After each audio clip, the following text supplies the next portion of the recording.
Assalamualaikum warahmatullahi wabarakatuh. Waalaikumsalam warahmatullahi wabarakatuh. Puji syukur semoga kita berada dalam lindungan Allah Subhanahu wa taala, berkat rahmatan hidayahnya semoga kita diberikan kesehatan selalu. Saya Abdul Latif Senastiar selaku moderator yang akan memimpin berjalannya pada presentasi kali ini. Untuk presentasi kali ini yaitu yang bertemakan mengenai lembaga keuangan syariah. Untuk selanjutnya akan ada penyajian materi dari rekan-rekan saya. Untuk pemateri yang pertama yaitu yang akan disampaikan oleh Teh Nina. Mangga, waktu tepat saya persilahkan. Baik, terima moderator. Untuk materi pertama yaitu pengertian lembaga keuangan syariah. Menurut Dewan Pengawasan Syariah Nasional, lembaga keuangan syariah adalah lembaga keuangan yang mengeluarkan produk keuangan syariah dan yang mendapat izin operasional sebagai lembaga keuangan syariah. Definisi ini menegaskan bahwa lembaga keuangan syariah harus memenuhi dua unsur, yaitu unsur kesesuaian dengan syariah Islam dan unsur legalitas di dalam operasi sebagai lembaga keuangan syariah. Lembaga keuangan syariah merupakan penyediaan uang atau pembiayaan terhadap usaha yang membutuhkan dengan persetujuan atau kesepakatan mengenai angsurannya. Dan untuk laba maupun kerugian dari usaha tersebut dibagi rata. Adapun pembiayaan syariah meliputi mudharabah berdasarkan prinsip bagi hasil, musyarakah berdasarkan prinsip penyertaan modal, murabahah berdasarkan prinsip jual beli barang dengan memperoleh keuntungan, dan izaroh berdasarkan prinsip sewa murni tanpa pilihan. Untuk materi kedua yaitu prinsip syariah di lembaga keuangan syariah.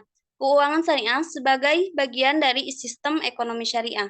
Dalam menjalankan bisnis dan usahanya juga tidak terlepas dari saringan syariah. Oleh karena itu, lembaga keuangan syariah tidak akan mungkin membiayai usaha-usaha di dalamnya terkandung hal-hal yang diharamkan, proyek yang menimbulkan kemudaratan bagi masyarakat luas berkaitan dengan perbuatan asusila, perjudian, peredaran narkoba, senjata ilegal, serta proyek yang dapat merugikan syiar Islam. Adapun dalam operasional lembaga keuangan syariah menurut prinsip-prinsip yang pertama yaitu keadilan, di mana berbagai keuntungan atas penjualan real sesuai kontribusi dan resiko masing-masing pihak. Yang kedua yaitu kemitraan. Kemitraan di sini berarti posisi nasabah investor, penyimpanan dana, dan pengguna dana, serta lembaga keuangan itu sendiri. Sebagai mitra usaha yang saling bersinergi untuk memperoleh keuntungan. Ketiga yaitu transparansi. Lembaga keuangan syariah akan memberikan laporan keuangan secara terbuka dan berkesinambungan agar nasabah investor dapat mengetahui kondisi dananya. Yang keempat yaitu universal. Universal di sini yang artinya tidak membedakan suku, agama, ras, golongan dalam masyarakat sesuai dengan prinsip Islam. Yang kelima yaitu larangan. Larangan ini menerapkan bunga pada semua bentuk dan jenis transaksi. Yang keenam, menjalankan aktivitas bisnis dan perdagangan berdasarkan pada kewajaran dan keuntungan yang halal. Yang ketujuh yaitu mengeluarkan zakat dari hasil kegiatannya. Yang kedelapan, larangan menjalankan monopoli.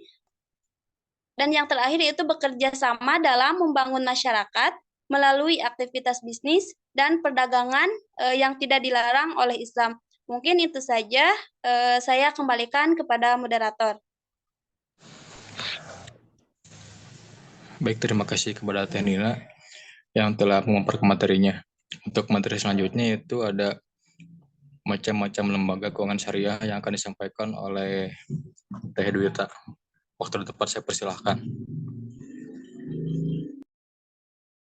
Macam-macam keuangan syariah terbagi menjadi dua. Yang pertama yaitu lembaga keuangan syariah bank, kemudian yang kedua yaitu lembaga keuangan non-bank. lembaga keuangan syariah bank artinya adalah suatu lembaga keuangan yang mempunyai fungsi utama menerima simpanan uang dan jasa pengiriman uang. Next. Produk perbankan syariah.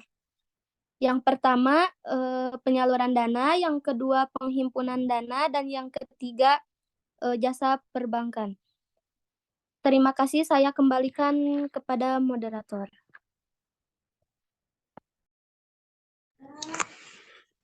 Baik, terima kasih kepada Teh Dwita yang telah memaparkan materinya. Untuk materi selanjutnya yaitu lembaga keuangan syariah non-bank yang akan disampaikan oleh Teh Maya. Waktu dan tempat saya persilahkan. Baik, terima kasih kepada moderator.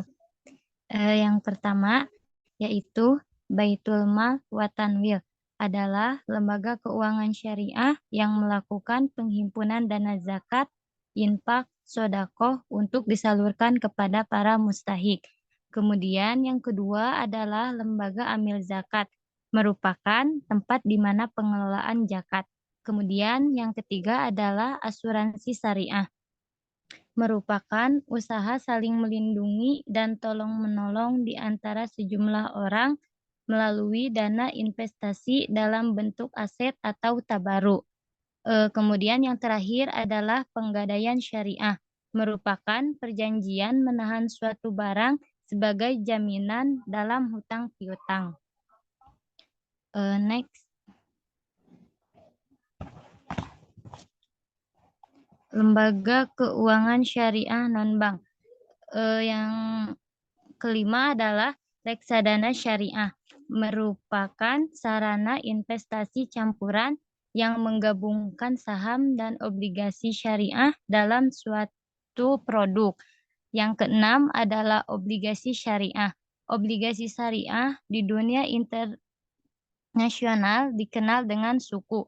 Sebuah suku mewakili kepentingan, baik penuh maupun proporsional dalam sebuah atau sekumpulan aset. Kemudian yang ketujuh adalah pasar modal syariah. Pengelolaan perusahaan maupun cara penerbitannya memenuhi prinsip-prinsip syariah.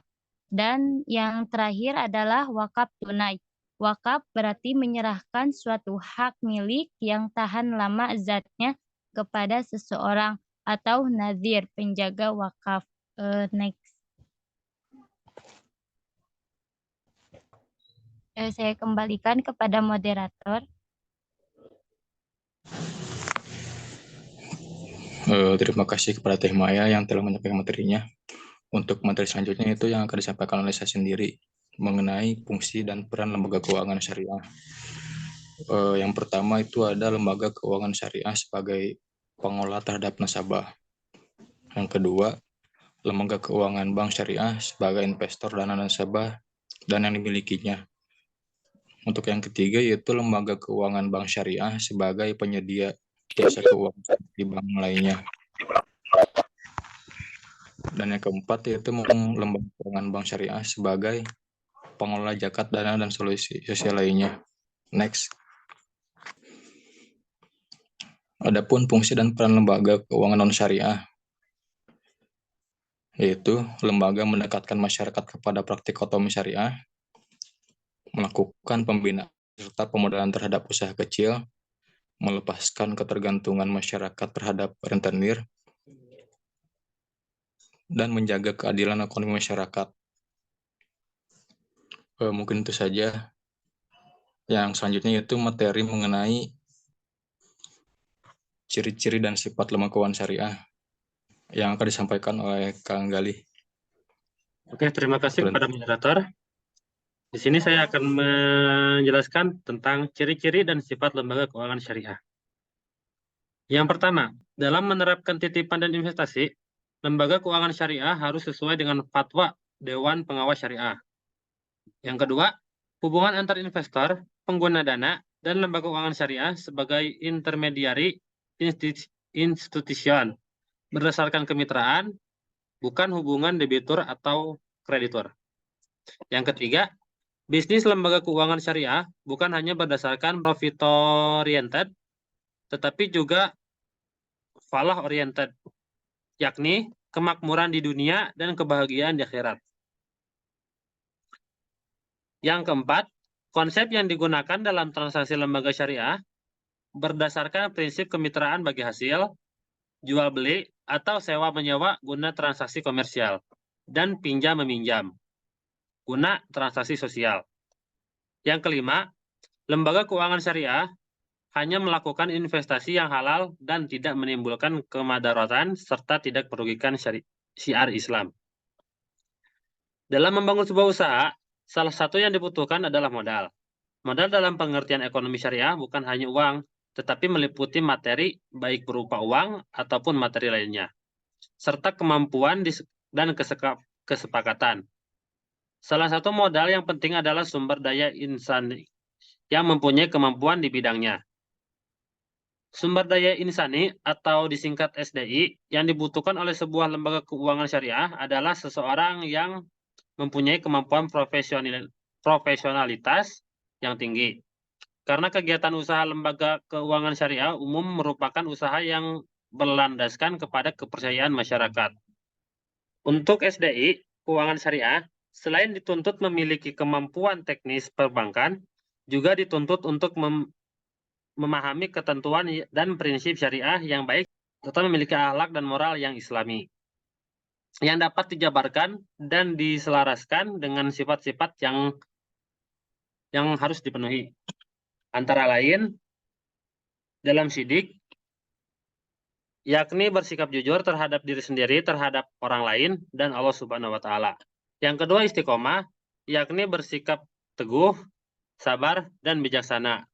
Yang ketiga, fatonah, yakni profesional, disiplin, mentaati peraturan, bekerja keras, dan inovatif.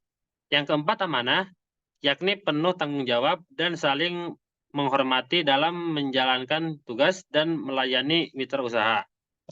Dan yang kelima, tabligh, yakni bersikap mendidik, membina, dan memotivasi pihak lain untuk meningkatkan fungsinya sebagai khalifah di muka bumi. Mungkin sekian materi yang dapat saya jelaskan. Saya kembalikan kepada moderator. Terima kasih banyak kepada Kang Gali yang telah memaparkan materinya. Untuk materi selanjutnya yang akan disampaikan oleh Teh Maya. Mangga, waktu dapat saya persilahkan. Terima kasih kepada moderator. Materi selanjutnya yaitu strategi pengelolaan dan pembangunan lembaga keuangan syariah. Yang pertama yaitu pemasaran, membangun kerjasama dengan dealer, sinergi bisnis dengan grup atau induk perusahaan. Kemudian yang kedua produk, menciptakan produk yang sederhana di mata konsumen dan dari mitigasi resiko masih tetap aman. Yang ketiga yaitu keuangan, antara lain bila tidak memungkinkan pending mayoritas dari bank. Yang keempat adalah pemodalan. Secara bertahap perusahaan perlu melakukan pemumpukan modal di sektor daripada pemegang saham. Kemudian yang terakhir adalah sumber daya insani. Diperlukan sumber daya manusia yang berkualitas agar dapat melakukan marketing.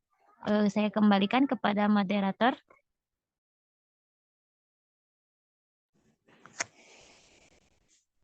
Terima kasih kepada Teh Maya yang telah membawakan materinya. Untuk yang terakhir itu ada kesimpulan yang akan saya bacakan sendiri.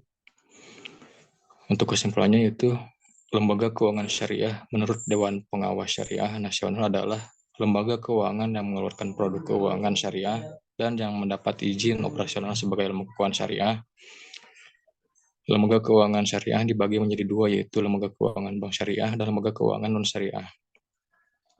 Lembaga keuangan bank syariah terdiri dari bank syariah dan bank mengkreditkan rakyat syariah. Sedangkan lembaga keuangan non-bank syariah terdiri dari BMT, asuransi syariah, lembaga jiswab, reksadana syariah, pasar modal syariah, obligasi syariah, pegadaian syariah, dan lain sebagainya. Dan lembaga keuangan bank syariah harus melakukan transaksi dengan prinsip syariah. Baik, alhamdulillah. Untuk presentasi ini kita telah selesai. Saya selaku moderator, mohon maaf apabila ada kesalahan kata saat menyampaikan. Tutup saja dengan doa. Billahi taufiq wal hidayah. Assalamualaikum warahmatullahi wabarakatuh. Waalaikumsalam warahmatullahi Waalaikumsalam warahmatullahi wabarakatuh. wabarakatuh.